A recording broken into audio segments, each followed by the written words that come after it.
Hey there, everyone. I'm Crystal Hurst, and I'm here with my daughter, Karis. We're excited to be back in the kitchen for an opportunity to talk about legacy and all of the things we love about the holidays. We're here as a ministry of the Pastor's Wives Ministry, which my mom, I said our mom. You like when I say that? Yes, Don't I you? do. She considers herself to be the fifth child. When my mother started the Pastor's Wives Ministry as a ministry that reached out to support pastors' wives as a part of the urban alternative. Mom had a heart for pastors' wives, not just to notice them and love on them, but to make sure there was the opportunity for them to be encouraged, equipped, and empowered to be women of God, that God created them to be, but also often the pastor's wife does a lot in her church. Not only is she a support to her husband, and not only does she have the call of God on her life with her gifts and talents, but she's also often a counselor. And in COVID, she became a AV producer. And my mom, I know at one point, was the typist, and she made copies of the Sunday Morning Bulletin. I mean, throughout the years, pastor's wife does a lot of things to support the local church and her husband's ministry. So mom always wanted to make sure that she was taken care of. And we want to be here to do the same thing. We realize that many of the things that we share as we share programming and blog posts and encouragement online also spills over and encourages other women who aren't pastors' wives. But we want to start there to make sure that we're taking care of those women who are taking care of the flock. We also wanted to have some fun today to share some of our favorite holiday recipes, to share actual recipes to do it in front of you, and hopefully we won't mess anything up. But We're probably gonna mess it up. But it's, you know what? That's the thing about sugar, though. Even if you mess it up, it still tastes good. It's like it's still Gotta butter love and sugar. sugar. It always turns out. It always turns out okay. But we know that we're about to be headed into the holiday season and all the prep that goes along with that. And so, if we can give you a few recipe ideas and also some ideas for tradition, even for your own family, we hope that it will be a blessing to you. We're going to cook first, and then after our cooking demonstrations, we're going to head to the table and have some conversation about what tradition looks like in our families, how we navigate, whose house are we going to go to, and what to do in terms of balancing the busy that comes with the holiday season. So we're going to have fun cooking, and then we're going to have fun chatting, because that's what we girls do. We cook and we chat. We have a good time. So I'm glad you're joining me in the kitchen, Karis. As we get started, if you have questions, please be sure to put them in the chat. And then when we go into the table portion of our programming for you today, then we will do our best to answer as many questions as we can. So all the recipes that we're sharing today can be found at loisevans.org/recipes, right? loisevans.org/recipes. And we're really excited to get started. Okay, so first of all, what is this? This is spiced tea. Tell me about spiced tea. Well, I don't really know how to make it. I just remember It was just always there. It was just always there. But I remember the first time I actually saw her make it and saw that tang was going into the tea. Who I thought was like, that what tang? is this? it just, I would have never imagined that it was tang in the tea that made Tang it so in the good. tea. Tang in the tea. Well, let's make it. All right. So what we have here is we have 2 cups of tang in this bowl, and then we've got 1 teaspoon of ground cloves. Yes. And then what else do we have? We have 1 cup of lemon tea, Yes. which smells so good. Oh, I said this was 1 teaspoon of cloves, but what else is in here? Also 1 teaspoon of cinnamon. Mm-hmm. Yes. Okay, and that is all we have. So it seems easy enough to make. Hopefully it seems like we can't mess this up. It seems like we can't. That's what it always seems like. Until you realize, wait a minute, Okay. why does this taste like orange juice? You're Okay. like, oh, because I used the orange. Okay, here we go.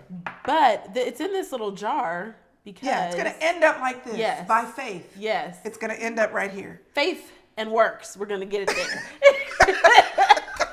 Okay. Faith and works. Okay. So why don't you go ahead and you're going to mix the tang Okay. with the cloves and the Okay. cinnamon. Alrighty. So we're going to Okay. dump it. Now this is 1 cup of lemon tea. I left that out of the instructions. So like your Nestea kind of Okay, tea. Nestea Like country lemon tea. time situation. Got it. See, this is so easy. Yes. I might have to take one of these jars tonight You're always and taking make my. things. You're always taking. Be like, look, kids, Why what I made is it for that you? children can take their parents' things, like as if it's communal property, but the it is parents communal can't take property. the children's things. When I try to take your things, you don't go for that. Yeah, you're right. I just feel like what's yours is mine, but what's mine is mine. Okay, so That's you're easy whisking this enough. together. Yes. And I feel like the beautiful thing about this, because I'm your mother, I'm sorry, I'm going behind you. And making it better. And making That's it, okay. No, not better. You just have more expertise than I do. just so. using my wisdom to stir this in. Is it your wisdom? It's my wisdom that stirs this in. So what you want to do is you want to put this in an airtight container. So Okay, so we have mason jars. And Here's a so, spoon. yep, why don't you go ahead and do that? Okay. Because I'm a little clumsy. I'll mess it up. And this is so great because, see, I would have said, oh, I can't do that. I need to go to the store and buy a funnel. No, you don't. You just need to you make your own funnel. You know what I mean? You just put it in there. This is parchment paper, and you can just slide it in. And here's what's so great about this, y'all. It's an easy gift to give. Yes, and it it's is. easy to make. It didn't require any heat, nothing. You just stir it Yeah. together, and it's really, really good. And so what you want to do to So do to there's our make spiced it tea. is you're going to take a cup Okay. of tea. I'll let you make the tea. Now, but how much? oh, now goes isn't that the in question? Why don't? Because you know what?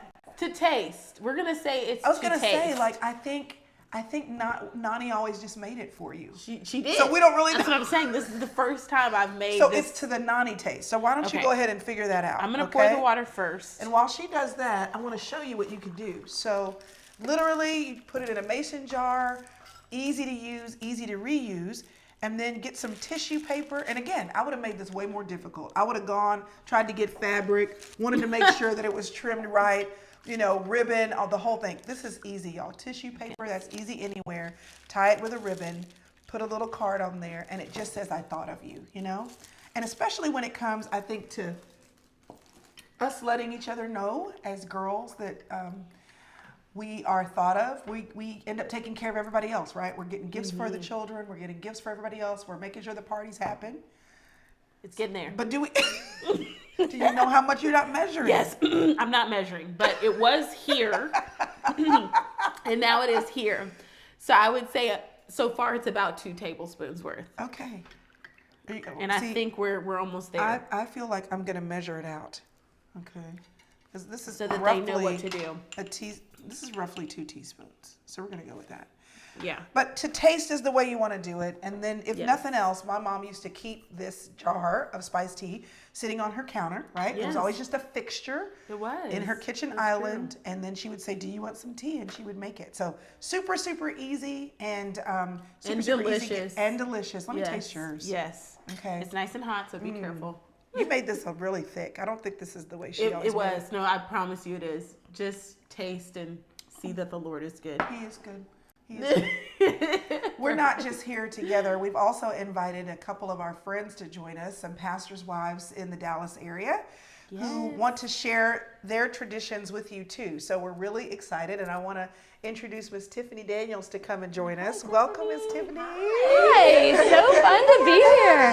Thank you. She is my friend. We met for coffee a couple weeks ago, and she has some wonderful things that are happening in her life and ministry. But I'll let y'all talk a little bit more about that, and I'll skedaddle. Because I have lots of questions All for right, you. good, Because good, Miss good. Tiffany has daughters, and I have 3 young daughters. Mm-hmm. And so far, we found out that cooking in the kitchen is a really good way It to is. just feed together. is. But I need some advice. All right, tell me. From you. So we're going to start making cookies first. So Okay. let's grab these 2 trays over here. And this cookie recipe was given to me by a friend. Can you grab the one with the flour? Absolutely. Perfect. Got it? Yes. Okay. So this should be fairly easy because they've done most of the work. I love it. They've already portioned everything out.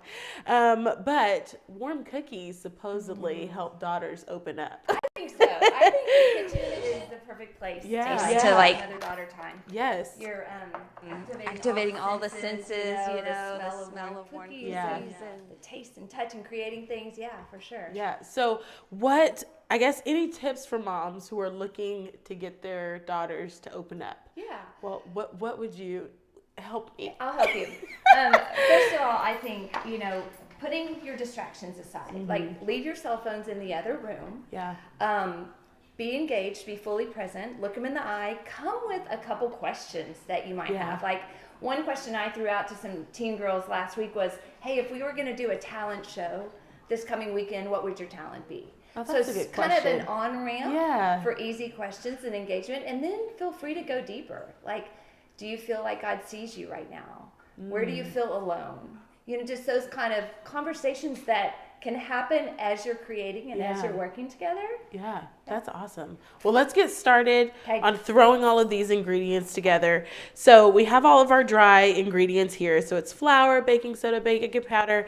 But before we get started, let me just tell you about these cookies. They're like the perfect combination of like sweet with a little bit of salty. Have you ever had cookies that are like Yes. just a little bit salty and it like makes the sweet all the better? So these are these cookies and they're so, so good. So let's mix together. I'm going to grab this, what do you call this? A mixer. I'm going to grab this mixer. We're professionals, we promise. We are professionals. Yes. Okay.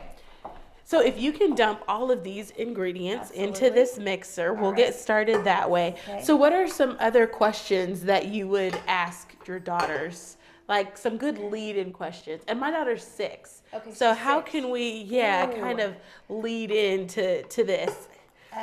I think, what would be a super fun Saturday for you? Okay, that's a good one. Yeah, That's what a good would be one. a fun Saturday? That's a good one. What is a perfect friend day? I mean, ask her, how does she want to spend time with her friends? If you had $50, how would you spend it? Let's keep That's thinking. good. That's good. See, I need help with the questions because for a 6-year-old, I'm like, what are we talking Well, about I here? think questions are key, and what Yeah. I do, honestly, Karis, is I keep a list of questions on my Okay. phone so that I'm not caught off guard. Okay. Oh, and that that's I'm smart. always ready. And so we could craft some 6-year-old Yes, questions. I need some you know? 6-year-old questions. Well, for these cookies, we're throwing all of the wet ingredients into the blender. So they seem really easy to make. We got the dry ingredients here. We have the wet ingredients. And we already poured it in. But what we poured in was vanilla, chocolate chips. And then this is really the secret ingredient is these chopped up Hershey's bars. So we're going to dump those in. All right. Great. And we have one more egg. We're going to pretend like we dumped that in just so we can move on. And then what you'll have after you mix this up are these dough balls here. And we're going to place these on the pan, pop them in the oven, and then eat them later while we talk to each other.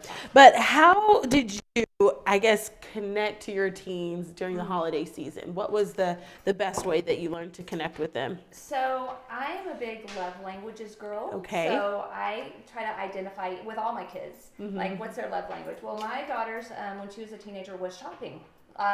So Okay. she loved to go thrifting. That's my kind of gal. Yeah. We can- So we would we'd just go Texas Thrift and spend an hour or two there just together. Yeah. It's time. Yeah. It's being present. And again, like we talked about, just putting the distractions aside Yeah. and helping them feel like they're seen Yeah. and loved. So That's yeah. great. That's awesome. Okay, we're gonna pop these in the oven, but because this is a cooking show, of course, we already have some that have been made. Can you grab those cookies over there, please? Voila. There they are, beautiful golden cookies in a span of seconds. Look at that.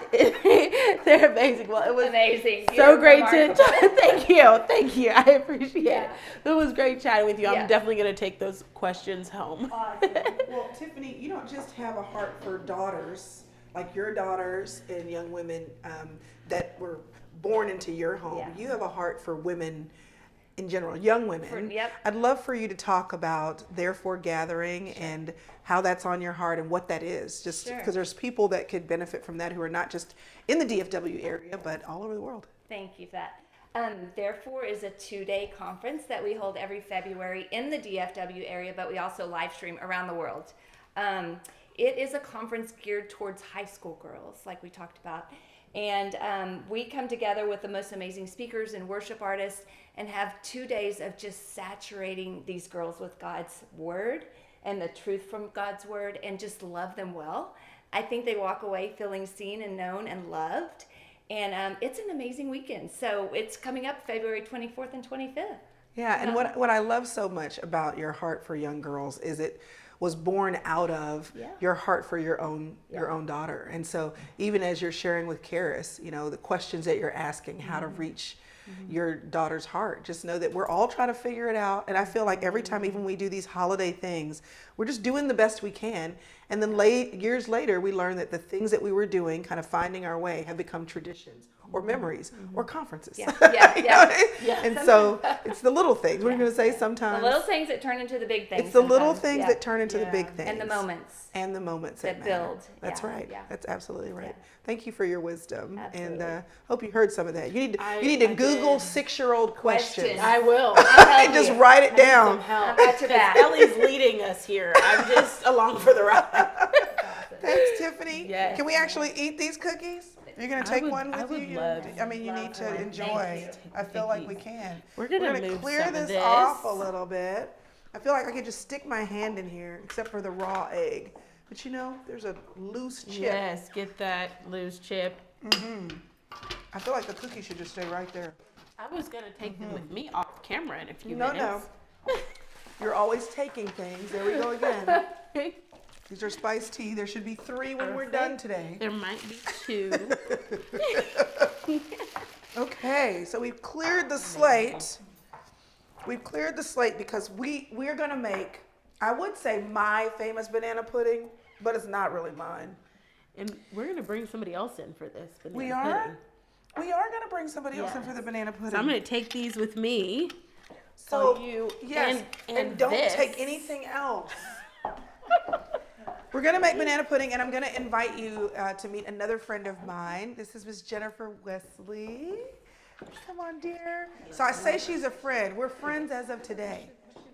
New friends. We're friends nonetheless. We're new friends as of today. She is married to a local pastor just around the corner from where we are right now. And it's my pleasure to meet her and to introduce her to you. You're also a newlywed. I am. So this is exciting. It is 6 months in. 6 months. And did you ever think you'd be a pastor's wife? Well, so here's the thing. I never wanted to be a pastor's wife. That is the but story so many tell. I had a feeling it would end up that way. And God and his sovereignty and sense of humor let it be so. Let it be so. Let it be so. Well, we're here to make some banana pudding. So let's see. Let me go grab some of our things. I'll let you grab the bananas and we'll get some bowls over here. All right, now y'all, this is called I Don't Want to Lose Weight Ever. That's what it's called, okay? Ever. Ever. We have everything. I think, does this go with the banana pudding? Great. And the milk in the fridge. This too? Yay. All right. Got milk in the fridge. So basically, you know, there's the way you're supposed to make banana pudding, and then there's all the things we do to it to make it better. So this has in it, y'all, some cream cheese, you know. We've got condensed milk, sweetened condensed milk. We have 2 boxes of vanilla pudding. We've got 2 cups of milk. We've got a bunch of bananas. And then we have a box of vanilla wafers and some Cool Whip. We have Cool Whip. It's in the fridge too. Did I miss it? Well, I don't feel like this is my TV kitchen. This is amazing. Look at how much Cool Whip you need. You see how Jesus loves the people? He loves his children. Now, you've talked since we've met today about the amount of green food that we need in our diets. You Yes. also happen to mention whole foods. Yes. So are you a health nut? I can be. And all things I get in that vibe. All Like, things in moderation. Yes. I try to eat well. okay. But then I also splurge well. And so, I live a balanced life is what I like to say. Well, here's how I live with balance. I'll make this, I'll let people eat it, and whatever's left over is breakfast for the next few days. All right, so let's get started with this. What we're going to do first, we're going to give you this bowl here.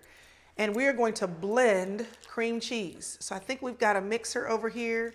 Okay. You want to grab that mixer, we can dump that in there. I'll dump this second one. I know, all the things. Dropping things. It's all right. We'll rinse it off. I'll let you dump that. I'll rinse it. Okay. Because you know, there we go. Rinsing. Now I see, there is an age-old debate. I don't know if it's age-old, but it is a very popular debate right now about whether or not bananas should go in banana pudding. So I see your Well, team. what? I don't with even bananas understand the and debate. banana What's the pudding. debate? So growing up, my mom actually did not put bananas in banana pudding because we did not like bananas. And so, So how does it get the banana flavor? You just call it banana pudding. And you just make don't sure it put has bananas Nilla in there. wafers in it. That's right. Well, I can understand that because I wanted a little banana. I didn't want a lot of banana. I wanted a lot of cookie and a little. So I can get with that. I can get with that. So what you want to do? I'll let you blend that up. Is it plugged in? We got it. We got actual power. Good. So because food and TV sometimes is fake. Okay. So don't let this get on your. All right. There we go. It's blended. It is blended. You want to blend that until fluffy. And then what you want to do is pour in some condensed milk. And you're going to pour in the condensed milk. I'll move this over so y'all can see. Soften it some. Yeah. We didn't wear We did not. We don't but have this is fragrance what you on. need in your digestive system right here. You see how slow that's moving? Amazing. Amazing. That's comfort right It's there. comfort. So we've got condensed milk. And then you're going to, as you keep mixing, I don't want you to splash your mix it? clothes. Okay. We're just going to say we've mixed it. You've got 2 cups of milk. 1, 2, and then I'll give you this, one of those boxes of banana pudding. So basically you're making a pudding with lots of extra sweetener, cookie, condensed milk, sugar, all of the amazing things. All of the things Whoop, that whoop. the body needs for breakfast. For breakfast. That's right. Milk, it's dairy. Banana pudding, it's breakfast. Fruit. And fruit. balance You've met right all of there. your dietary needs. That's balance. It's right there. amazing. So you're gonna do this and you're gonna mix it up until it is soft but not watery. And it should kind of roll off of the, do you want us to mix some more? Let's mix a little bit. Let's Now we try have to some mix liquid. some more. I'm so Okay. afraid. Now, here's the thing. We've got a malfunctioning mixer. Oh. We don't have, Karis used the fancy mixer. Oh, we should have put it in there. Oh, there we go. There we go. I'm All afraid. right. Let's see. Yep. Little bit. Oh, yes. Oh, here we go. Okay. It's going to happen. We believe it. All Ah. things are possible to those who believe. Okay. It's starting to look like pudding. Okay. That's great. Are you trying to give us another mixer option? We're getting there. You know what? You can also, when all else fails, this is banana pudding flying everywhere. It's just pudding mix. Okay, you know what? You know what the wanna go old old folks school? used to do? That's right. And see, I don't even come from the whisk department. I I'm don't a- mind good whisk. I don't mind the whisk, but you know what? My mother, we never had a whisk in the house. Really? We forks. I have like 3 of them. Do you really? But I very rarely use them. This may not. We want to show you how to layer It's it. getting there. It's getting there. You got your elbows in it. We're that's for also sure. we're also going back to the other mixer, KitchenAid for the win. Do you have a KitchenAid? I do. Did you get it I as a do. wedding gift? I got it as a Christmas gift last year. Do you use it But- often? I use it during this holiday Time. season. See, because when I bake, I don't skimp on ingredients. So I believe That's right. all the butter, all the sugar, Yes, all all the the milk. milk. But it looks so nice in my kitchen. These are the things that we do. I think that looks like progress. That looks good. We can go to the done one. Okay. Make sure your mixer is not malfunctioning. But basically, you make your mix, and then what you want to do, and I'll show you, but you want to layer your bananas, and then you're going to fold in, yes, all of this, every single piece. Don't skim. And then you want to take it This is the finished product. Whoop whoop. So you're obviously layering your bananas and your cookies, your bananas and your cookies, your banana and your cookie, and then on top you have all of your extra cookiness like this. Just like ours. But without the bananas. Without the That's beautiful. I know. We did that. Guess what I'll be having for breakfast tomorrow? That and these cookies over here. So I'd love to know this about your whole newlywed situation. How have you navigated being a newlywed and the new pastor's wife at a church that's not new? A church that has been around for a while, and great pastor and his wife before you. Mm-hmm. What has that been like for you as we come on this holiday season, and this is your first holiday season married, your first holiday season as a pastor's wife? How's it been like for you, and what counsel would you give to pastors' wives who are in this season? So for me, it has actually been pretty great. The family at my home church, and I say family because it really is like a family of hundreds of people. They've been really great. They've been really accepting, really embracing. They love me very well. So it's actually been really good coming in and just getting to be a part of the family. But before I was my husband's wife, I was around for a little bit. And so I observed a lot. I just paid attention to kind of how people, what mattered to the culture. And I also watched my mother-in-law a lot, and just how she loved people. Yes, she does. And just how she, how she was with people. And I saw, that's something it works and it matters. And, the Lord tells us that that's how people know that we're His, is how we love each other.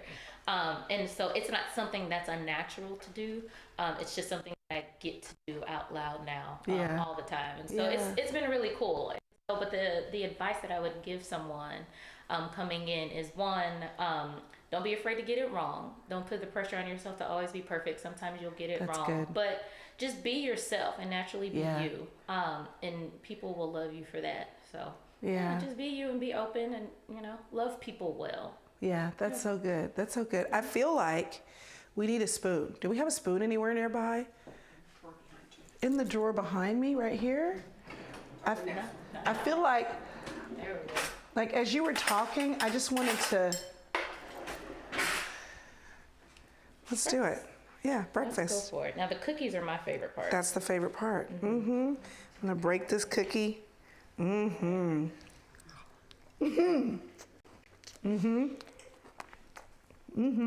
good. That's not TV magic. That's real life. Banana It's real life. There's no glue in here. It's real food. Breakfast, here we come. That's right. Well, Jennifer will be joining me at the table. We continue our discussion. Karis, why don't you come back in here and join me to make something else that we've never made before? Do you want to take this with you? Do you want to? Thank you. Save me some for breakfast. I'll try. Let's go good. Okay. We're gonna clear. So we're gonna clear. This bowl that didn't go quite right over here, I bet you could still lick the bowl. Oh, no. That bowl is not, we're not tossing that. I just need to get it to my mixer. Need to get it in the KitchenAid over there. Finish adding the sweetened condensed milk and all the things. I mean, there's nothing wrong, y'all, with, making all the cakes and the pies, but sometimes some of the desserts can be super, super simple and not require any heat in the kitchen. Yay. Okay. So we have a famous, and if you watch The Last Legacy in the Kitchen, which should be easy enough to find online, it's already available to watch on Facebook and YouTube.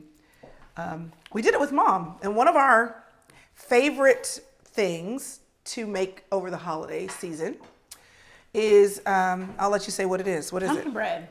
Pumpkin bread. It's It is pumpkin like bread. Lois Evans Holy equals Grail. pumpkin. It's the Holy Grail. And really, once I started making it, I realized that it's really not bread at all. It is almost straight cake. When you look at the amount of sugar Yeah. and all the things that are in there. But there's a recipe that Mom had on her website. It is called Ooey Gooey Pumpkin Cake. Uh-huh. So we're not gonna make pumpkin bread, we're gonna make pumpkin cake. I don't know if I like where this is going. I don't really know how I feel about it, but I'm willing to try. I'm willing to try because we don't know anything about pumpkin cake. No. I think she made pumpkin cake and we preferred the pumpkin bread. Because we're kind of traditionalists. Yes. And every Very much holiday, so. Mom, honestly, single-handed, would make a ridiculously huge Sunday dinner, A spread. a spread, and she would make pumpkin bread. That was a part of the meal. It's part of the meal and it's dessert. It's both. It serves both purposes. So apparently there was a recipe for ooey gooey pumpkin cake, and we vetoed it, basically. Okay. But not because it's not good. It's because pumpkin bread. So we're gonna discover. Okay. This together. Let's try it.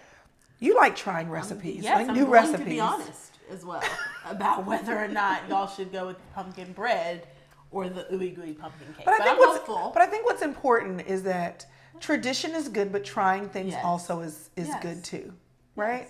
What do you do that's a part of your tradition now that was not a part of tradition? Like something that you make for your family or that you do on certain days? Anything? You know, we're still trying to develop traditions. The kids are still really little, and so Josh and I are still trying to figure out what do we do that is still traditional of our own families, and what do we do together. Yeah. So we are definitely still in the trying to figure it out. I just phase. need you to keep making macaroni and cheese. I will continue to do that. Come to for my house as and bring me, long so I don't as have to I'm make it. able. Okay, so we have to combine the cake mix, egg and butter, Okay. and spread in the bottom layer of a pan.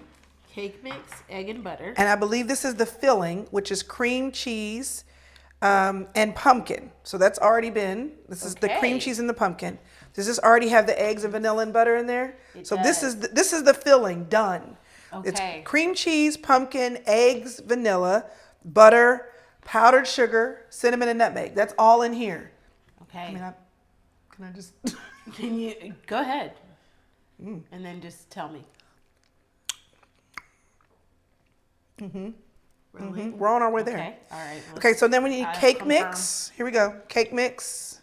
Okay. That goes in here. Mm-hmm. All of it. No, it doesn't go. We have to mix. We need the mixer Mix again. it. Okay. I will say that the ooey gooey part is we're moving in the right direction. Yes. Ooey gooey. You know what my favorite thing about? We got to mix the cake. Just the cake. You got to mix the Sorry, cake. I'm so sorry. My favorite thing about making things, the butter is here, and it's already melted. You know what? Melted butter will save the world one day. Mark my words. Anything plus melted butter Mm-hmm. is chef's kiss. Amazing. Okay, so you're mixing your cake mix. Okay. Your eggs. Eggs How do you crack your eggs? with not Just like one. Oh. Just one. There you go. Did you crack it on here? I did. Did you know what the best way to crack an egg is? No. You're putting this on the pan. We have to cook on that. Oh, I'm sorry. Okay. You want to know how you do it? Okay. You have to Okay. watch enough cooking shows to get this. Okay. You just tap it on the table, and then you spread your fingers. Let me see how you. Well, I don't have a bowl to do it in. I want to do it. Here. I got this cup right here. That's how you do it. So then one-handed egg crack? it's barely leaking, and then you just. And why would you do it that way? Why? Because when you do it that way, fragments will get in your. When you crack Really? it yes. When you just put a dent in it and then spread it, but that way you'll get fragments in there. Listen to your You're a mother. professional. Okay, so we have the. Yes. So you've got your egg, you got your butter. Okay, butter goes So in mix here. that in there. Okay. That's correct. What And else get rid of goes this so we in? don't get. You got to mix it. Just mix it straight Yes. from here. Got it. There you go. All Don't right. splatter your Where's life. this is so sad. Here it is. I don't want to turn it up too high. There we go. There you go. Very gentle. Okay, we're making progress. Yes. You know, I remember that Nani, I don't know if she didn't have one of these For a long time. So she would Had either a- do it herself with a fork. I'm telling you. Or she would have Poppy come in. She'd be like, "Okay, Tony, it's time Yes. to So come when it was mix time it." to make pumpkin bread, Dad had to participate Yes. because she said her elbows hurt. Yes. And she would make, y'all, she didn't just make pumpkin bread for us. She made pumpkin bread for everyone. for the entire So it would be, Metroplex. we would have pumpkin loaves stacked in the freezer, and she would tie the little bow, the little red ribbon on it that you take the scissors and you make it curly. She would tie the ribbon on it, and our freezer would be stuffed with pumpkin bread. Yes. The smell of this reminds me of cherry cake, which I think we've made on here before We have, with Nani. and of course you want to non-stick your pan. Shh. That's what we're Okay. gonna do. Shh. Okay. Okay. And then you're going to spread this Okay. in the bottom of the pan. Alrighty. Okay, so you're gonna spread it. Let me wash my hands real quick. I got egg on there.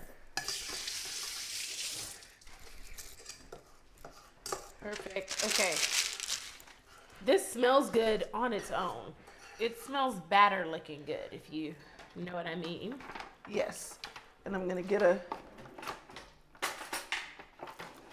Yeah, there you go. We're just gonna push it down. Can y'all see this? Now we're just mashing kinda mashing it And this in. would be something a 6-year-old could do with you. Mash the. You know, I have to get better on letting my children participate. 'Cause in the they make kitchen a mess. I don't like making messes. I don't like it at all. So this is a good one though, because it seems pretty solid. Yes. It seems pretty solid. Now, were we supposed to use both butters? No. Okay. no, okay, Do you wanna- great. don't drink it. I'll just. you had me. That was exactly where I was going. Okay, so you're gonna spread this in the bottom of your pan, and then your cream cheese pumpkin / eggs vanilla batter situation. Wow. Wait, were we supposed to put this in the cake mix? Did we miss it? What did We missed. What was this? A cooking show is harder to pull off than Oh, you we're think, supposed to mix these two together. even when everything is already prepared. Pour this We're on gonna top. pour it on top. All But right. where was this supposed to go? I think I think this was supposed to go with this, because this is the powdered sugar and the cinnamon. So in theory, we did that. Okay, we did it. yes. But just for the sake of TV. Okay. So you're gonna put this in here, Perfect. but I'm with just this gonna other thing over here. Smooth it around. You know what is so great about doing this? What? Is That great. there are some wonderful women who serve the ministry who made this beforehand. Praise God. So you're gonna spread the mixture. They've gone before us. They've and gone prepared, before. Listen, prepared a plate. and then grace and mercy will follow us all of the days of our lives. So when you mix this in, you're going to bake it at 40 to 50 minutes on 350 degrees, and then you're going to serve with our favorite, fresh whipped cream. So we have a finished version of this. Is this little cute one this back the- here? Wow. Oh They have really outdone themselves here. Okay, This is so beautiful. are we tasting this now, or are we waiting till later? Can we? We have to wait. We have to wait. We have to wait. And then if we like it, then you'll know exactly, which I'm sure we will. Because Nani had I mean, it in her. it's beautiful. It's beautiful. I mean, awesome. Okay. So we want to take the tape that we wanted. I can't talk now because I ate a nut. We want to take our conversation to the table. And while we do that, I'm gonna ask Karis and our guests to make their way to the table. While we do that, we want to make sure you know about what's available for you. One of the things that the Pastor's Wives Ministry does, in addition to hopefully encouraging you to not only show up wherever God has planted you and serve well, especially if you're a pastor's wife, but we also want to equip and empower you to serve the Lord where you're at. One of the ways we know that many pastors' wives are doing that, or encouraging the women of their church to do that, is through the Bible studies that you're doing in your church, in your women's ministry, small groups. And Mom wrote a lot.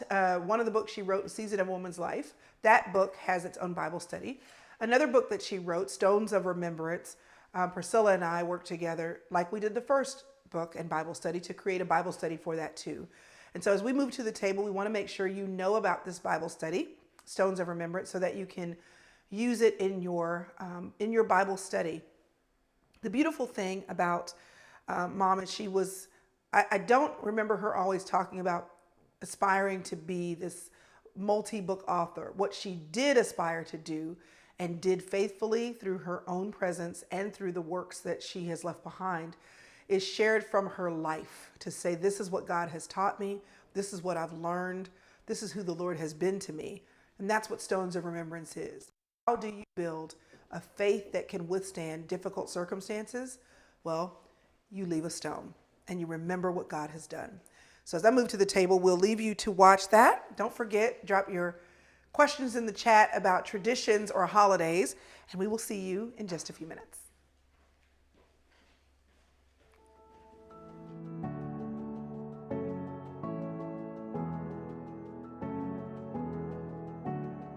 Hi, my name is Crystal. And I'm Priscilla. We are two girls, two sisters, who had a great mom who not only left us a track record of faithfulness to follow, but also wrote down guidance in a book called Stones of Remembrance. She did, and we're so grateful for the rich history that we have of her walk with the Lord in that book. And we've had the opportunity now to expand it into a 10-week Bible study where you can come on the journey with us as we explore Scripture and explore the practical, regular rhythms of everyday living and experience that helps us to really digest what it means to walk with God through different seasons of life. Where, you can look back on your history and see that God was faithful. That's what stabilizes you in your present. And it also gives you something to pass on to future generations so that they know what it's like to walk with God through the different seasons of life. Stones of Remembrance is a great Bible study on you remembering where God has brought you from and where you're going. God has called us to use our situations, our past, to teach others, to pass that baton moving forward so other individuals could live out their testimony and be who God has called them to be. So I would encourage any woman of God, if you're grown, if you're a leader, if you're a babe in Christ, get this Bible study. It's going to be powerful. It's going to be anointing for you in your life. It was amazing. And the Holy Spirit was in the midst of everything. I went home and actually ordered the book, Stones of Remembrance, because I have to have it and just read it. And I was encouraged to do the study with other ladies. Every session was just a blessing. So listen, if you are a woman who needs to learn how to develop a rock-hard faith for rock-hard seasons of your life, this is the study for you. We hope you decide to join us and you get it today.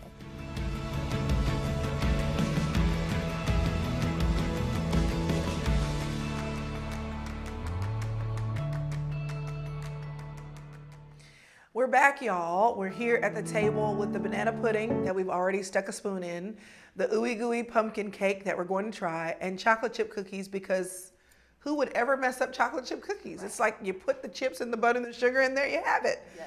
But we wanted to come to the table to just share a little bit more about, food is great, but really what food does is bring us together.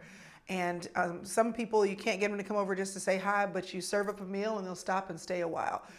It's a means to an end, and we're really excited to share some recipes with you, but we're even more excited to talk about what it looks like to have tradition and family and memories that will last forever. I'd love to just share a little bit for us about why the table is so important, why family traditions matter. Many of us don't realize until we're adults how important the things that happened, good or bad, in our childhood set the stage for who we become and what we do later. For our family, I know my mom put dinner on the table most nights. Sometimes it was goulash because it was whatever was left over mixed up with some cheese on top. We thought it was amazing. When we got the red Kool-Aid, we thought it was a special night. But we were at the table most evenings. And then my mother loved to cook, and our house on Sundays was the epicenter of the after-church phenomenon. And we thought it was normal that women could cook every Sunday for 30 people. I did not realize until I tried to do it how much of a superhero, straight superhero, that she was and is. I still can't get all the dishes ready at the same time and hot. That's the trick, and hot at the same time. She could do it. But tradition for us, the table for us, whether it's on a regular weeknight, but especially on Sundays, and even more especially on holiday occasions, set the stage for tradition and structure and memory and togetherness and closeness. And so the food wasn't about the food, it was about what she did in the kitchen. or these days, what you do in the kitchen and what you buy, that brings people to your house to gather together. And so the table really meant something to our family, just our closeness. I'd love to know, maybe from you, Jennifer, like, what does it look like for you for holidays and tradition? And for me, it was the table, just the food and bringing us together. And same thing for you. Anything else, just family traditions that you celebrate and remember? Yeah, a couple. So for Thanksgiving holiday, every Wednesday night, my aunt makes gumbo. And so we spend Thanksgiving in Texarkana, Texas, which is where my mom's family is from. And we would drive down and we would eat gumbo on Wednesday night at my aunt's house. And then we'd wake up on Thanksgiving morning and my granny would make me pancakes. Me and my sister, she would make us pancakes. She makes the best pancakes on this side of the Jordan River, I swear. And it was like pancake and then butter. And that's what made it so great. You said butter makes everything better. It makes everything better. So those were our Thanksgiving traditions. And then I would come home after that and put my Christmas tree up. I am a no Christmas before Thanksgiving person. So Christmas tree and Charlie One of the only Christmas, ones left. Yes, is the Christmas tradition. And then Christmas is, is food and basketball. So just time with family and eating and spending time together and having everyone together in the same place because it doesn't happen so often. So that's typically how it goes for us. Good. That's great. Gumbo. She makes it every Wednesday? Like not in the holidays. No, for the Wednesday before Thanksgiving. Every Wednesday before. Okay. I was like, she's making gumbo every week. No, the Wednesday before Thanksgiving. Yep. That's amazing. That's amazing. What about you, Tiffany? I think the presentation was always key for my family. My mom got down to the details, like even place cards with people's names on them, unique theme for the table. We talked about going to Hobby Lobby and grabbing little red cardinals or something and just placing them on the napkin ring. Yeah. Something to make people feel that this was set just for you. Even creating a little menu, and just saying, hey, this is the spread that you can expect today. It helps them to feel like really important and special showing up. It is true. Yeah. It is true. Those little things, and you think nobody notices, but they do. Do you remember how Nani would set the table for Christmas? Oh, yeah. And full china regalia. Oh, yeah. Always. We'd be like, can you please get paper plates, please? Because we have to wash the dishes. But she would pull out all of her, and she had her china, but she had Christmas china on top of that. And so the tables would be, just like beautiful. Mrs. Claus just town. came and threw up everywhere. It was just table. everywhere. But we would have, when she was growing up in Guyana, it was a part of your place setting, and it looks like a paper roll, and it has Christmas paper around it, but it pops open. It's a popper. Yeah. So you would pull it, and then there would be candy or prizes in there. Yeah. And so, I remember every Christmas she would go to the special store to get these poppers and lay them at everybody's plate, And there was just a part of the table decoration for us, but the kids would run around and pop them open. And those little things are what you remember, Make memories, So yes. little things that are what you remember. What other special I'm laughing because what other special traditions do you remember? All I can think about is that time I gave you a dog and then took it back. That was a traumatic experience for me. Don't do that. Don't get your kids pets for Christmas unless you're sure. That's for Christmas. And worst, I took it back to the SPCA. Oh, Don't do that. Don't do that. I know it's a I terrible, had to terrible go to person. therapy about that for a few years. But it's fine by now. It's okay. What traditions do you remember apart from that one-off terrible thing? Yeah, no, I just remember we would always spend the night at Nani's house before Christmas Day. So it was like we would get all of our stuff together and we would do our family Christmas on Christmas Eve. Yes. So that we could go to Nani's house Christmas night. We would have everything. We'd snuggle up and watch movies until most everyone fell asleep. And then we would get to wake up at, Santa Claus's house, which is Nani's house. And I remember when I was little, Nani and I would set out the cookies for Santa on a special Santa plate, and Poppy would come and eat the cookies until one night I spotted him and I was like, lies! These are lies! You're a Santa! I knew it. But yeah, those are very special memories for me, for sure, spending the night. One of the things, I mean, that was a memory that we created. It's a tradition that we created because for 10 years of your life, I was a single parent. So of course I went home, for Christmas. But what happened after I got married to my husband and then we added other children after that, we still went and spent the night. And I'll never forget, a couple of years before my mom passed, she said to me, she said, I just want you to develop your own traditions. And I said, we did. We come to your house. But what happened is because our family Christmas was so strong, we backed it up. My husband and I decided we have a 3-day Christmas. So the 2 days before Christmas, my husband's family comes over and I cook a whole mess. We give gifts to each other. The day before Christmas, Christmas Eve, we have our nuclear family Christmas.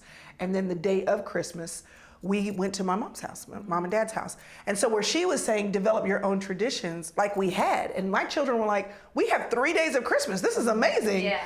I'm curious for you, like what has it looked like? What did it look like for you to establish new traditions? When you got married and started having children, and your children are adults.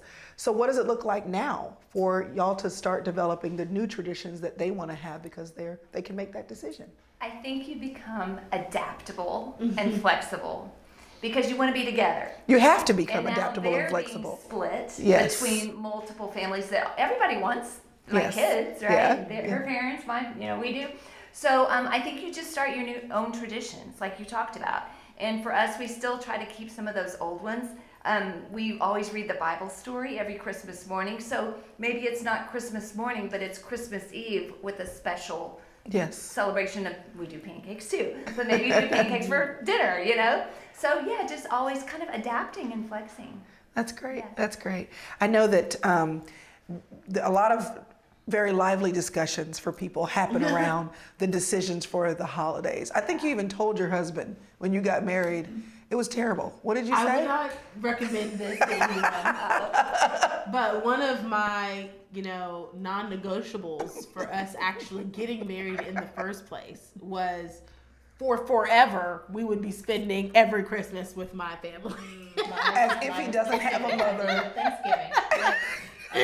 Yes. And so when it was, I think it was when I got pregnant with Ellie, which was fairly 7 months after we got married, I got pregnant with Ellie. He was like, well, we need to discuss what we're doing for Christmas. And I was like, we already what discussed do you mean? it. We've had this conversation and I laid my claim on Christmas. But that was, you had to be flexible and adaptable, like you said, and to share holidays because everybody wants to see you for the holidays and you want to see, Especially when babies are involved, then you really yeah, have to then share. it's a whole thing. Yeah. Absolutely. Well, I know that one thing happened this last year, and I can't remember exactly why it happened, but you didn't end up going to your mother-in-law's house for Christmas. Yes. And she was all prepared. It was something that happened though that got in the way of that. Maybe Don't flooding or recall, something. but yeah. Anyway, she set up Christmas for them in July, and I thought she had a whole room in her home. That where the Christmas tree was and the gifts were under the tree. So when the kids got there, it was Christmas in July. And I remember thinking, if that ever happens where y'all aren't here for Christmas, what a great idea. Yeah. Just to plan to have Christmas in July.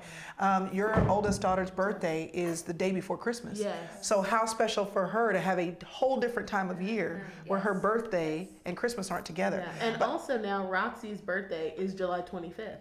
So there you go. We might Well, Jennifer, I know that you're newly married. We talked about that while we were cooking. So this is fresh for you. What discussions and decisions have been made about where y'all spend? Well,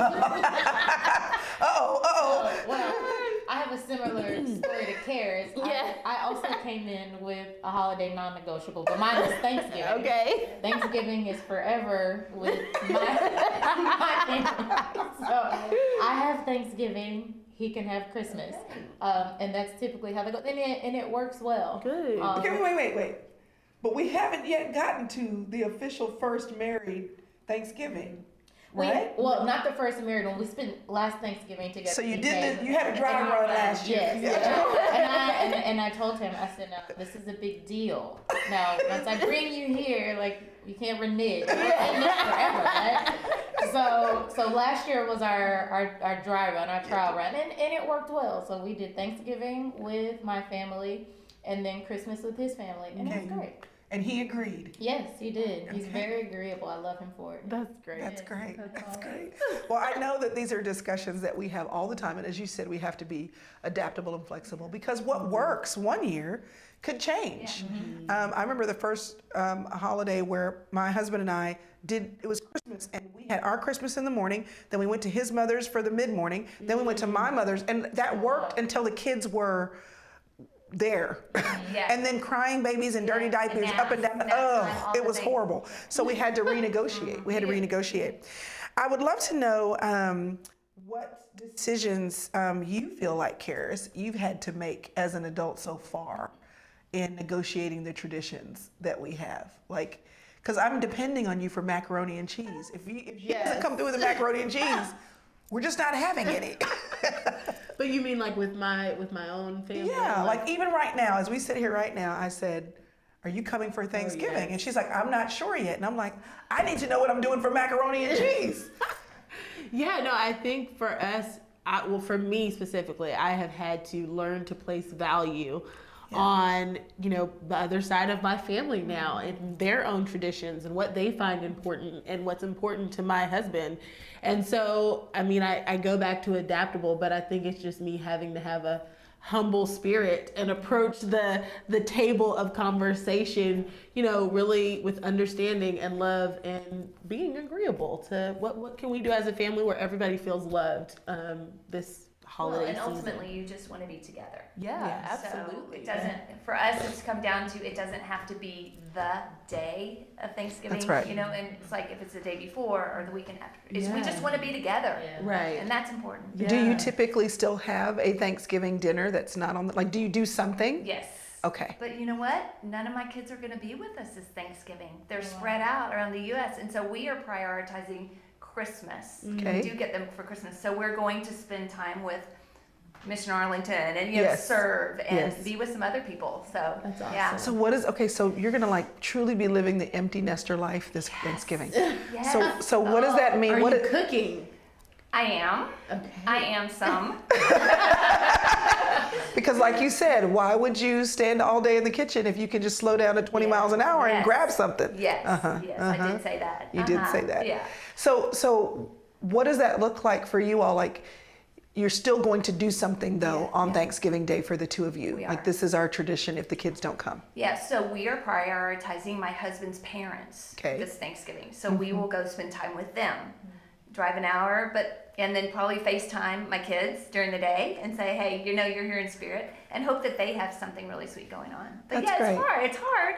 But again, we have another option coming Yes. soon, a few weeks later, where we're all together. That's great. So. And I think we forget too how quickly these holidays, I mean, we make a big deal out of each one of them as if they're not a few weeks apart. Like if I don't see you for Thanksgiving, the world is ending, but I'm gonna see you in a few weeks for Christmas. You know what I mean? Yeah. One thing that a friend of mine's family did every year, I think it was either the day after Thanksgiving or the day after Christmas, they would have a dessert party at their house.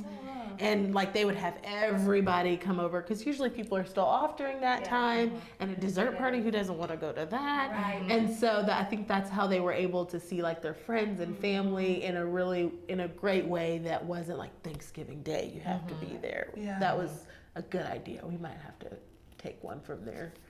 You may Take a have to note do from that. their You may have book. to do that. I know that there are times when the holidays aren't great. Sometimes it's not great because maybe somebody's dealing with grief, or maybe you have teenagers and they have bad attitudes, or just something's not making that holiday as joyful or as celebratory as it should be. I'd love to know from any of you just what example of that do you have where it was just tough. It was a tough holiday season to get through, and then kind of what you did to make it through, or what you now know in hindsight. Any thoughts?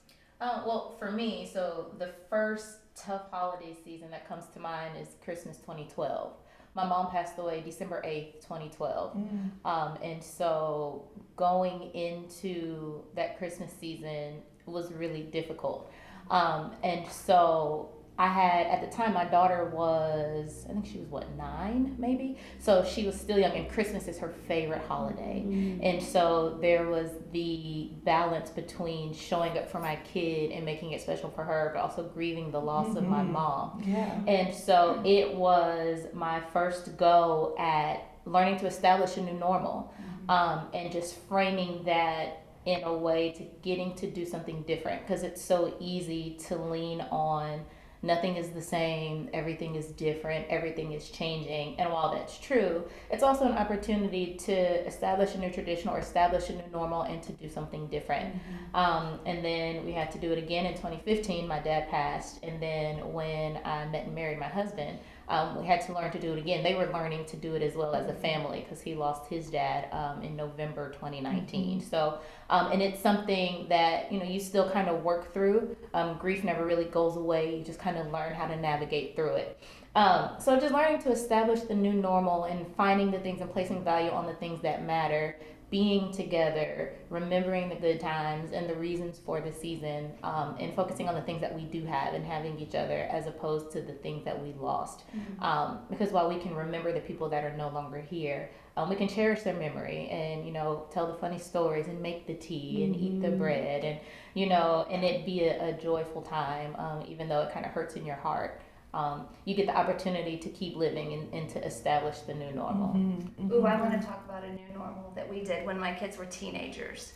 To bring together 3 teenagers and 2 adults around a table, that can last all of about 20 minutes. 20 minutes. I know. So Tell me, please, tell me what to do. we got creative and we said we're going to mix this up a little bit and get them engaged in today, in Thanksgiving, and the reason that we're here, to be grateful for what we have.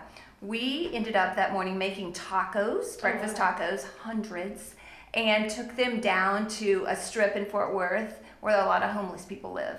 And it got them out of just the normal, we're sitting around a table for who knows how long, but to engage in their culture and to serve, and it kind of took a spin, flipped the script a little bit. Yeah. And I would say that was one of the most memorable times for us as a family, but for them, you know, That's to good. model that, something different, when we didn't have any other family in town. Yeah. It was a beautiful, beautiful day.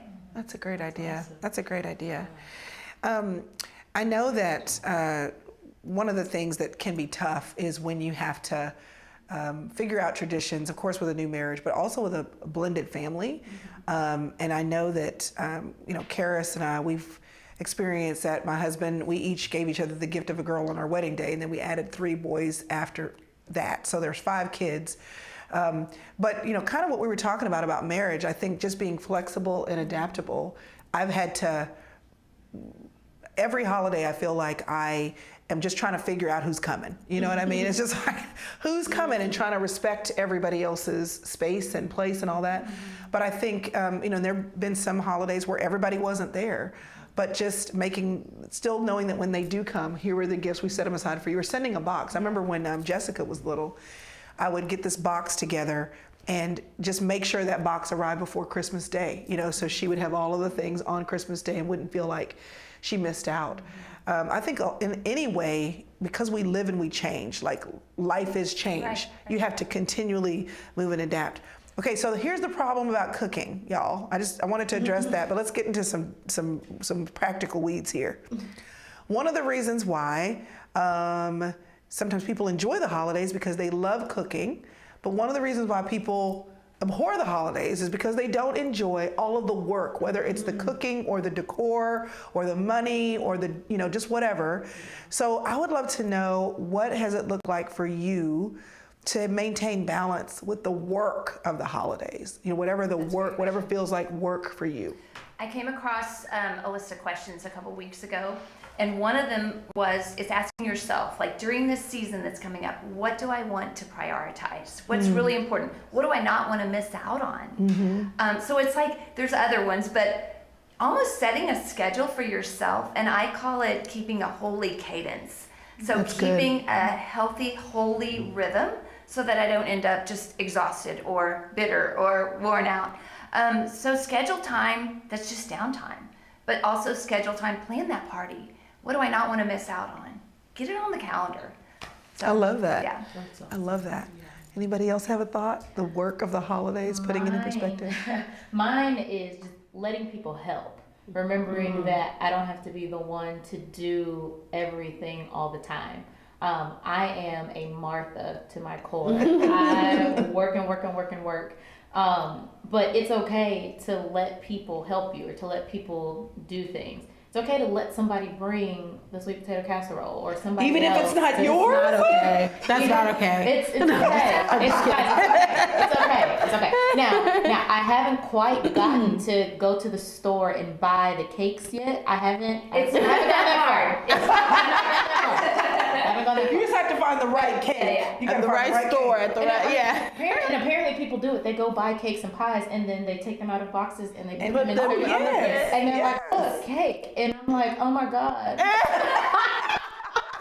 But it's okay. You gotta let people help. And if something doesn't make it to the table, that's okay too. Cringy. But it's okay. It's okay. It's okay. So yeah, let people help. It's good. Yeah. That is very good. I know that there's a lady, Miss Viola, who makes this ridiculous, it's a potato casserole with all the cheese and the bacon and everything blended in it. And then she puts layers of things on the top. And one year I was like, why would I make that?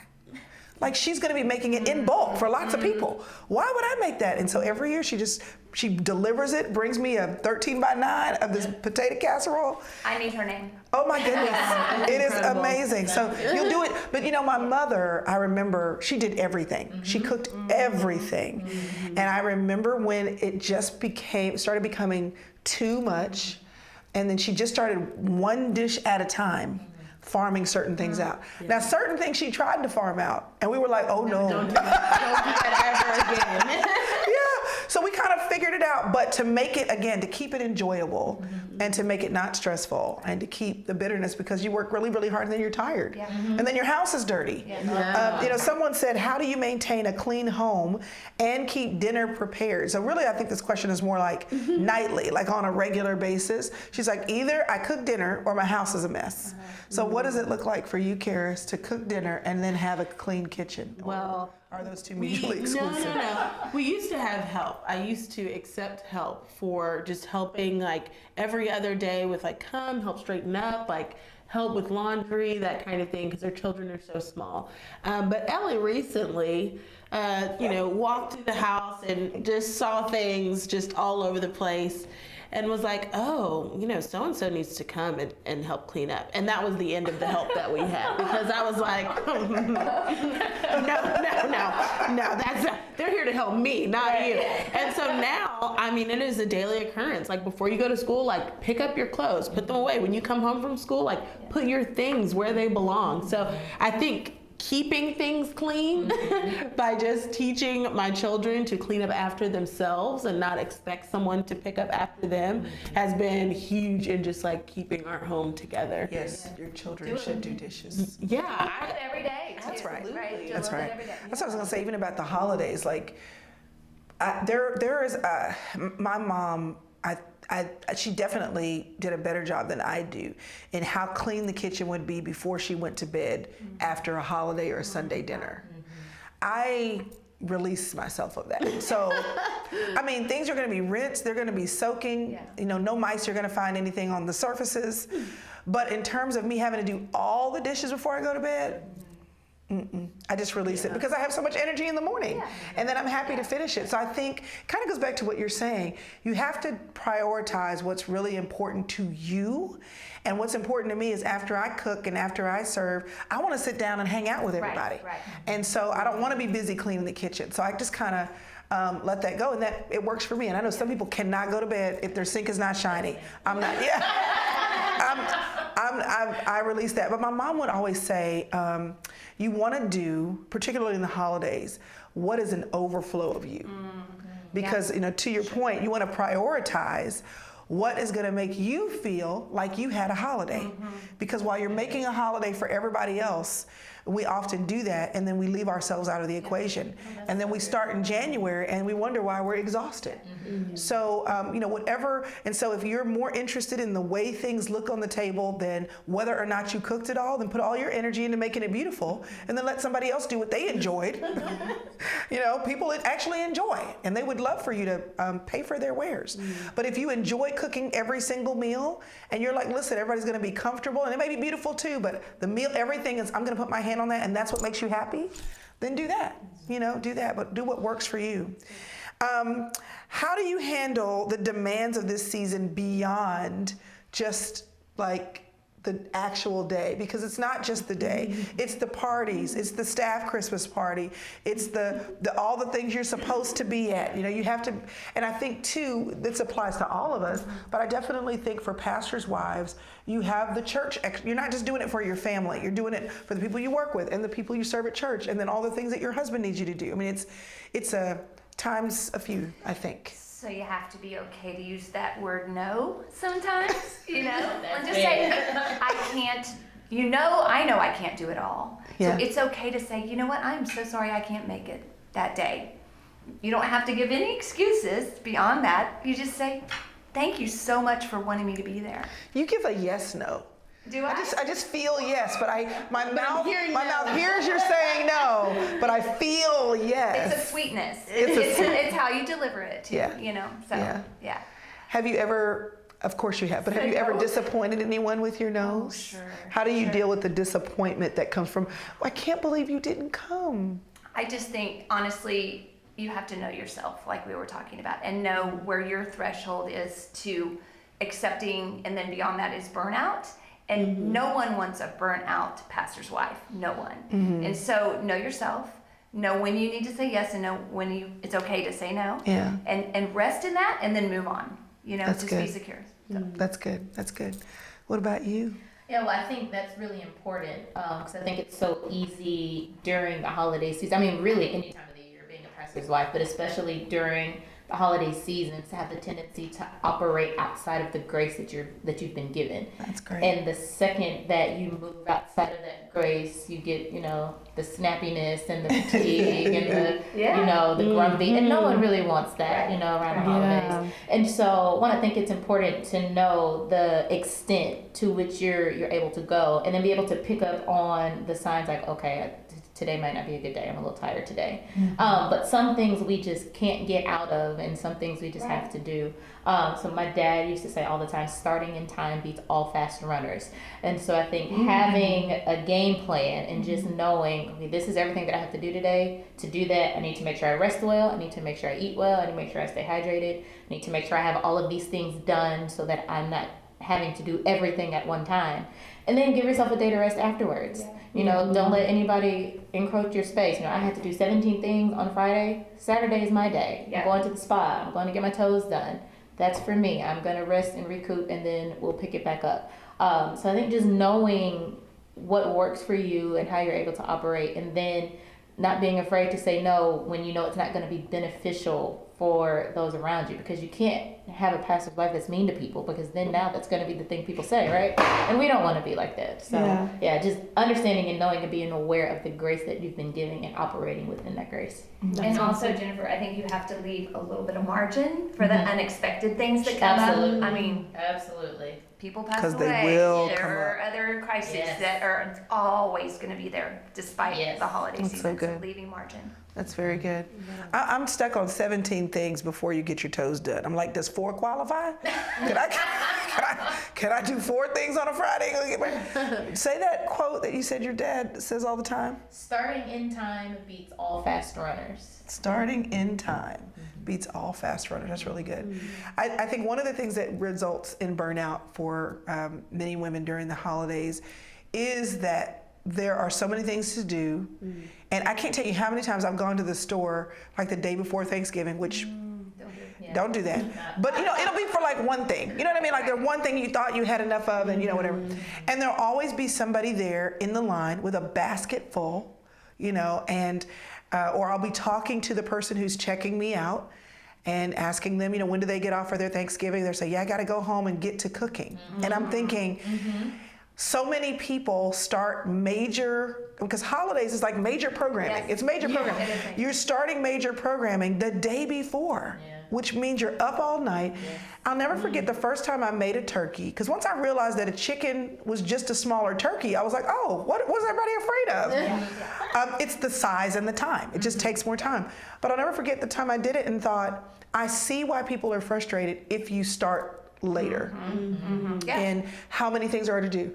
I know Mom would like boil her macaroni noodles a few days before Christmas. And so the day of Christmas, she would just take them out and warm them up. She wasn't doing everything at once. Or she made cabbage, she would put corned beef in the cabbage. She would cook the corned beef weeks before and put it in the freezer and then just defrost it, so that part of it was already done. I'd love to know what shortcuts or preparation that leads to shortcuts that you take for your meals or your decor or your traditions. Are you going to share this information? Here we go. Okay. Well, you're talking about that fancy potato dish? Yes. Y'all, true confession, I buy the already made mashed potatoes in the deli section and just add the sour cream and chives and all the things. Do it. And mix it up. It's delicious. And everybody's if like, you this melt is the cheese on top of it, nobody knows it's different. So this is in the deli section, like it's not even the flakes. Like this is Oh, like no, made. Made mashed potatoes. Yeah, that is major shortcut. Because my mom would, I mean, as a child, how many hours did I spend peeling Oh, listen, potatoes? that was me. Almost killing myself trying to get the skin off a sweet potato. That's my yes. So that's my one main shortcut confession. But that's great. Yeah. That's great. That's great. What about you? Now, my decor shortcut is to invite people over and make a party out of it. And just have everybody else go. You know, everybody do a little bit, and then you don't have to do it all by yourself. Yes. And then it's fun. Yeah. And then it's fun. then it's fun. That's your Charlotte on Christmas. You make hot chocolate or drink eggnog, and it's great. And you get good pictures. Oh my God. Now, confession. I don't make food. I will wake up at 5 in the morning and will cook all of the things all day. Wow. And just have food ready. That's your gifting. Yeah, I see. Yeah. Feeding people is a love language to me. Yeah. I love to feed people, and so I'll get up at set my alarm for 4 or 5 in the morning, and we'll sear a roast and put it in the oven or make a mac and cheese. So you make everything that day. Now for the holidays, I don't. I try not to cook as much as I can on the holidays. Okay. I let people bring things, Yes. but if I'm just cooking for my family, I do everything. Yep, yes I do. But I love to do it because I love to feed them. Yeah. So, but holidays, my food shortcut is let people bring things, and we can just all heat it up at my house, and maybe throw a little extra milk or butter or salt and pepper in there just to kind of finish it up, and then put it on the table. Okay, do they know you're finishing it up?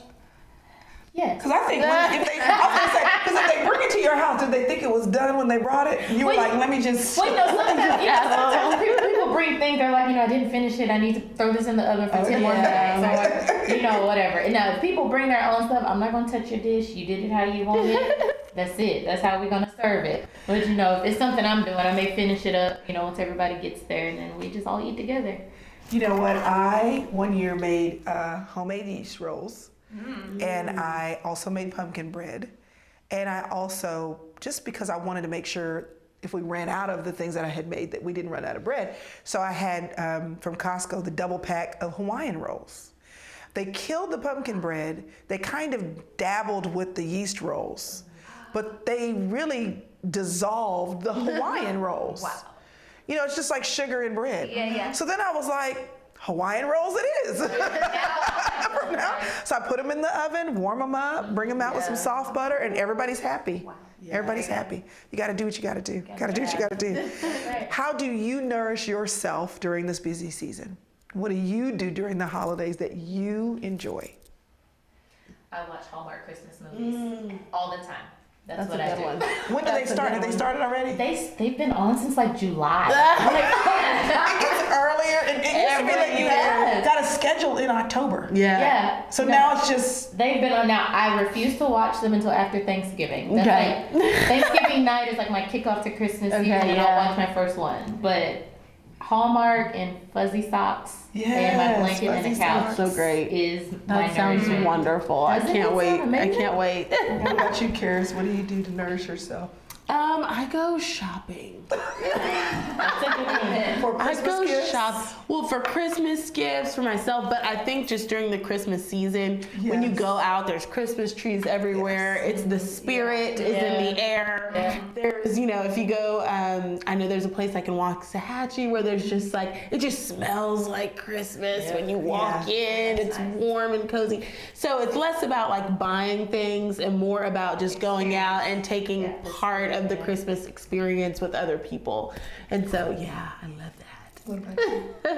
I was gonna say that I gather people. Like I love to host a Christmas party or have girls over for tea. Now, is that replenishing? Actually, it is. Yes. It's because it's like If it fills oh your my God, cup, what it people is. together. Yes. That and I burn a lot of candles, a lot of Christmas That's candles that I good, save yeah. all year long, and just my home is always smelling like Christmas. That's so amazing. yeah. Christmas month, December, is my mom's favorite month because her birthday is December the 1st. And you would know it because you'd walk into her house, she played Christmas music, Yes. Al Green, 24/7. loud. You'd walk in, or the Temptations, because Dad liked the Temptations. And the house would be all decorated. But like you said, she loved going to the mall just to be out Yes. in the middle of the festivity, Yes. just to celebrate. And so you do need to pay attention to what fills you. So even in you wanting to serve other people and wanting to make sure the food is good and make sure your house is decorated and make sure the gifts are purchased, however you celebrate the holiday, thinking about each other people, to remember yourself, because it is a great time of year because things are faster in one way and slower in others, to replenish yourself. But that won't happen if you're not intentional about putting on the calendar what fills you. A couple other questions from the audience. I would love to ask this question. You mentioned reading the Bible story during the Christmas holidays or on Christmas Day. What do you do? Is there anything that you do that is special or in addition to your normal spending time with Jesus to stay focused on the season and the reason for the season? Is there anything you do personally? Yeah, I think I have an Advent study that I'll try to pick up, and that just helps me to focus, or focus on a study that's the character of Jesus, leading up to Christmas has always been good. I think it's that. I think it's picking some readings that are specific to the season. Yeah. It's been really good for me. That's great. What about you, too? I think that's a good one, the Advent kind of Bible study and just remembering the reason for the season. But also the random acts of kindness, figuring out or finding ways to show the character of Jesus throughout the Christmas season. So whether that's doing something with a nonprofit or donating to a shelter or paying for the person's Starbucks behind you or someone's groceries in the grocery store, just finding a way to spread, Christmas cheer and the love of Christ to people who don't expect it. You know what? I actually told my husband last week, it was in a list of questions, but I thought, what if we invited some people over for dinner that we thought would never get invited to do something or to, over to dinner to somebody else's house? What if we made that a goal? Just one dinner with people that needed to be included. What would that feel like? So now we're going to do it. Yeah, that's I great. think, that's that whole, what is this about? It's Yeah, including what is people, this loving about? people like Christ. And What is this about? And we say that, I think we are so inundated with messages that say, remember that Jesus is the reason for the season and it's not about the gifts. So we got the messaging, but I think the question is the messaging actually morphing what we do, and like how do we do that? So I love those suggestions. I know for the boys, and you remember this, I'd read that same story every year. Jotham's Journey. You started after Thanksgiving, and they're like, why do we have to do this? But the thing is, I'm like, they will have this memory of every year. It's the same story, and it's basically about a boy in biblical times finding the Messiah. So it's a fictional story, but it keeps us coming back to the table every night, lighting a candle every night, sitting at the table, or I thought eventually I'll just record it and press play. I have to record it easier so I can play it for my children. I was like, I'm reading this story every year, and even my youngest son would say, "You're even putting yourself to sleep. Why are you reading it to us?" Yes. I was so tired. I was like, blah, blah, blah. But I would faithfully do it, and some nights we would skip it, and then we'd have 2 nights to catch up on. But really doing something that tethers us to the season. And I think that's what's important. What do you do that, yes, it helps you to create holiday memories for your family, for your friends? What do you do to nourish yourself? But most importantly, what do you do to keep your mind and your heart tethered to Jesus Christ, whether it's because of Thanksgiving and the gratitude that we should always be offering up, giving thanks in all circumstances, as the Bible says, or if it is Christmas and being so grateful for the coming of Jesus Christ, for the Messiah, and what that means for us being able to live forevermore in eternity, because God has prepared a place for us because Jesus came. And how does his coming affect and influence other people in your circle of influence right now? As you were saying, people who are homeless and that on Christmas Day are cold or hungry, or people that wouldn't get invited to be anywhere else. How do you actually bring that to bear on your life? And so, yes to banana pudding, and I'm going to have that for breakfast tomorrow. And yes to the ooey gooey. I have to sample the ooey gooey. I'm just going to take a spoonful and see what's happening here. Yes to the ooey gooey cake. But the most important thing, after we make a mess on the table, after we make a mess on the table, is what are we doing to make lasting memories? More importantly, what are we doing for Christ that will last? And so I'm so grateful to you all being with me, sharing your story, your secrets of the potato. Now I got to try that. Yeah, I got to try that. And I'm like, get up at 5. I like do it at 11 and then cook it slow. You don't want to start the night before? That's right. It doesn't feel fresh? It gotta be fresh. And the macaroni and cheese that you're going to bring to my house, whether you're coming or not, because I need you to make it. She took Nani's macaroni and cheese and then made it her own. And we don't know what she did to it, but now it's Karis's. Even Mommy would say, Karis, I need you to bring the mac and cheese. I still liked hers better. Well, we liked yours. She liked yours better. So there you go. It was co-signed by Lois Evans herself. Thank you so much for joining us. We're so grateful that you were here. We hope that you not only laughed a little bit and had a good time, but that you were encouraged. I want to make sure you know why we're here if you tuned in later. We're here because this is a ministry of the Pastor's Wives Ministry through the ministry of the Urban Alternative. The Pastor's Wives Ministry is one that Mom started, Lois Evans, my mom, and that was near and dear to her heart. We want to encourage pastors' wives. That's why we have pastors' wives on with us today. But we also want the overflow of that to bless you, even if you're not a pastor's wife. But if you are, I want to make sure that you know that there's a place for you to gather. You can go to loisevans.org/Facebook group to join a group of women who cheer each other on, pray for each other, and encourage one another in your life as a woman and in your role as a pastor's wife. You can get the recipes that we did today by going to loisevans.org/recipes. If you have not already, be sure and subscribe to this YouTube channel. And then you can go back on YouTube and see some of the past conversations that we've had. We do community conversations where we're in conversation with women who love Jesus, love their husbands, and love God's people. And then we share those conversations on the YouTube channel for you to watch and continually be encouraged. If you didn't catch the little clip in the middle, or even if you did, don't forget about the Stones of Remembrance Bible Study, which has been produced first from Mom's book, Stones of Remembrance, that was made into a Bible study so that you could go deeper in remembering the goodness of God in your life. Last thing, we also send out a monthly newsletter. Priscilla and I actually write that, and we want to serve all women, pastors' wives, and other women as well. So if you would like to receive that newsletter and devotionals that we send out, you can text her Devo, like a girl, her Devo, to 55659. Our next devotional goes up soon, and we'd love for you to enjoy that. So thank you so much, Karis and Jennifer and Tiffany, for joining me today. Thank you to our virtual audience for joining in, and happy Thanksgiving, Merry Christmas, and Happy New Year. We'll see you in 2023.